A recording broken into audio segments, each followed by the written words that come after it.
नबी की शान में गुस्ताखी वाले मामले में किए गए एहतजाज को लेकर मुमरा पुलिस ने हिंदुस्तानी रिपोर्टर रफीक कामदार समेत 50 से 60 लोगों के खिलाफ दर्ज की एफआईआर।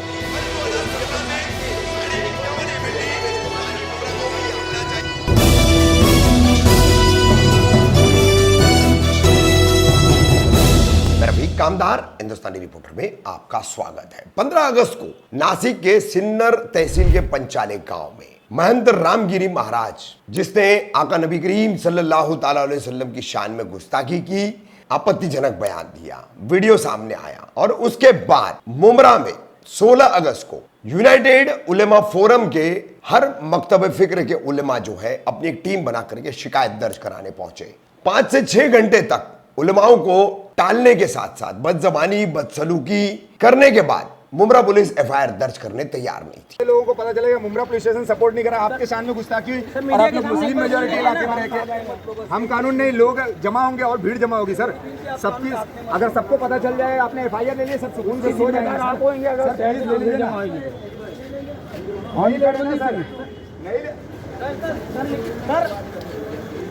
उसके बाद हम वहां पहुंचे, यानी कि हिंदुस्तानी रिपोर्टर रफीक कामदार वहां पहुंचा। रामगिरी महाराज ने नबी करीम सल्लल्लाहु अलैहि वसल्लम की शान में जो गुस्ताखी की है, उसके लिए यहाँ पर उलेमा 4 घंटे से बैठे मुमरा पुलिस स्टेशन में एफआईआर दर्ज करने के लिए, लेकिन मुमरा पुलिस एफआईआर दर्ज करने तैयार नहीं है। और हमने मुस्लिम समाज से एक अपील की, नबी करीम सल्लल्लाहु ताला अलैहि वसल्लम की शान में गुस्ताखियां हो रही है, नामूस रिसालत का मामला है, और हमने जो वीडियोज बनाए, जो वीडियोज हमारे चारों तरफ वायरल हो रहे हैं, उन वीडियोज को आप सभी ने सुना है। अब जो एहतजाज हुआ उन वीडियोज के बाद उसको लेकर के मुमरा पुलिस ने हिंदुस्तानी रिपोर्टर रफीक कामदार, उनके साथ काम करने वाले साथी पत्रकार मोहम्मद आरिफ खान और एक कोई एक्स मोइन करके सोशल मीडिया पर इंस्टाग्राम या कोई प्लेटफॉर्म पर आईडी है, जिसने सबसे पहले वो वीडियो शायद शेयर किया होगा। हम जाती तौर पर उनको नहीं जानते, तो ऐसा वो 3, एक वो आईडी और तीसरे है एजाज कादर शरीफ। एजाज कादर शरीफ वो व्यक्ति है जिसे दीवा में लांडिया लांडिया बोल करके मारा गया था, और पुलिस ने उस वक्त भी वो हिट क्राइम दर्ज नहीं किया था, जिसकी खबर हमने आपको बताई थी। ऐसे 3 लोगों के नाम दर्ज कर अन्य 50 से 60 लोग जो है इसमें आरोपी बनाए गए हैं। भारतीय न्याय संहिता जो नई लगाई गई है 1 जुलाई से, उसकी धारा 221, 196(1)(a), 191(2), 189(2), 126(2). एफआईआर की पूरी कॉपी हम आपको स्क्रीन पर दिखाएंगे, पहले पेज से लेकर के आखिरी पेज तक। अब इसमें पुलिस ने जो खुद लापरवाही बरती, उलमाओं को जो बदसलूकी की, पीआई नितिन पगार, पीआई पाचोरकर और स्टेशन हाउस में मौजूद कर्मचारी वगैरह ने, तो उसकी यहां पर कोई जिक्र नहीं है। ये कह रहे कि हम एफआईआर ले रहे थे, उसके बावजूद रफीक कामदार ने लोगों को बुलाया। तो इसके हमारे पास सबूत है। आप एफआईआर नहीं ले रहे थे, आप कह रहे थे मेमोरेंडम दो, लॉ ऑफिसर से कंसर्न करेंगे, सीनियर आएंगे, हम सीनियर अथॉरिटी नहीं है, वहां से जब चर्चा होकर के बात आ जाएगी तब हम देखेंगे मामला दर्ज करना है या नहीं करना है। इस तरीके की भाषा का इनका इस्तेमाल था। वरना क्या जरूरत थी रफीक कामदार को वीडियो बनाने की और अपने मुस्लिम भाइयों को जगाने की। हमने सिर्फ मुसलमानों को जगाया, हमने दूसरे किसी धर्म के खिलाफ कोई अपशब्द नहीं कहा, क्योंकि हम इस्लाम के अनुयायी हैं और इस्लाम हमें सीख देता है कि किसी भी धर्म के बारे में कभी कोई अपशब्द न बोलो। तुमको मोहब्बत नबी से करने का हक नहीं बचा। तो हमने किसी भी धर्म के बारे में, न हिंदू धर्म के बारे में, न ईसाई धर्म के बारे में, न अन्य किसी धर्म के बारे में यहां पर एक शब्द भी नहीं बोला है।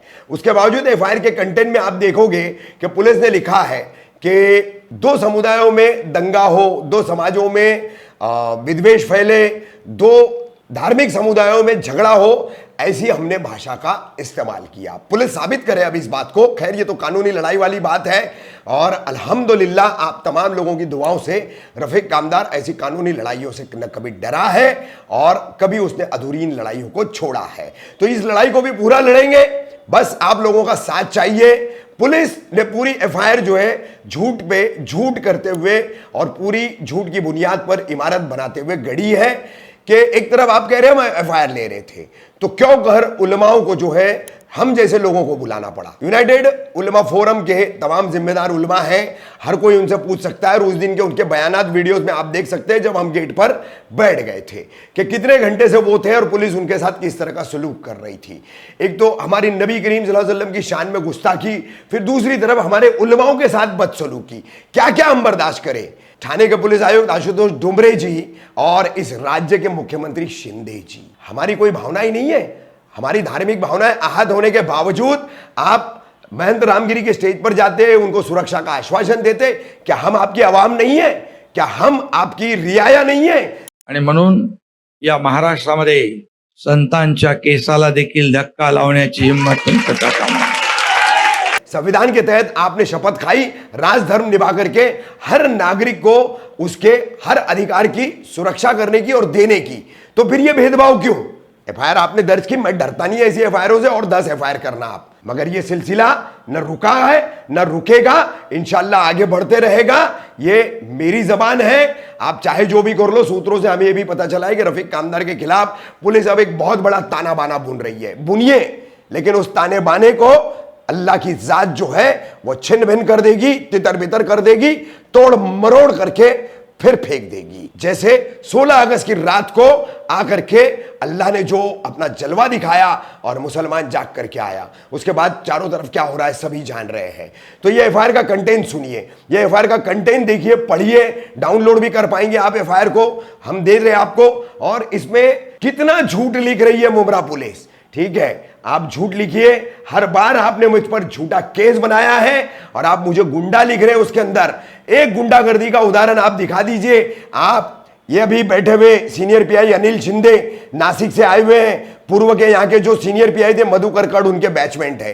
इन्हीं मधुकर कड़ ने मेरा तड़ीपारी का नोटिस निकलवाया था डीसीपी तत्कालीन अविनाश अंबुरे को बोल करके। तो मानसिकता की बात है, व्यवस्था के खिलाफ आप बोलोगे, व्यवस्था पर सवाल उठाओगे तो आपको ऐसी तकलीफ दी जाएगी। लेकिन यहां पर आयशा और दाऊद कामदार की औलाद रफीक कामदार बैठा है, यह बात ध्यान में रखना। मैं मेरे नबी की शान के मामले में न पीछे हटूंगा और न झुकूंगा।